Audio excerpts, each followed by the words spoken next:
போட்டுட்டு இதோட உப்பும் மஞ்சள் தூளும் போட்டு உப்பு மஞ்சள் தூளோட கொஞ்சம் எண்ணெய் போடணும்.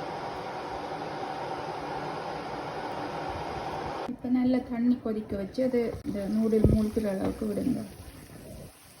விட்டு கொஞ்ச நேரத்தால் நூடுல் அவிஞ்சிடும், கழுவிடும். சிக்கனை அவிய போட்டுட்டு உப்பு மஞ்சள் தூளும் போட்டு அவிய போட்டுங்க. அவிஞ்சதும் எடுத்து மிளகாத்தூள் உப்பு போட்டு பிரட்டிட்டு பொரிச்சு எடுத்து வைங்க. இப்போ நூடுல் அவிஞ்சிட்டு இப்போ இதை வடிப்போம். வடித்த நூடில் பச்சை தண்ணியில் கழுவி நூடில் இப்படி நல்லா பச்சை தண்ணியில் கழுவிட்டு இப்படி கொஞ்சம் நேரம் வடிய விடுங்க. கத்திரிக்காய் சின்ன சின்ன வச்சு உப்பும் தூளும் போட்டு அதையும் பொரிச்சு எடுத்துடுங்க. இப்போ நூடில் கொஞ்சம் அகலமான பாத்திரத்தில் வடிய விட்ட நூடில் போட்டு வைங்க. இப்போ பொரிச்சு எல்லாத்தையும் போட்டு மிக்ஸ் பண்ணுங்க. சரி, நூடுல் இப்போ இந்த பதத்துக்கு இருக்கும்.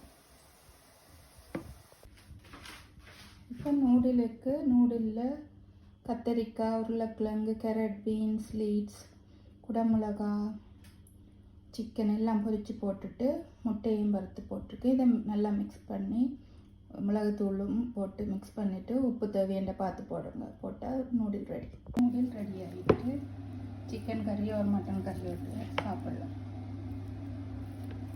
இது தனியாக கூட சாப்பிட்லாம், எந்த நிறைய பொரித்து போட்டுருக்கிறதால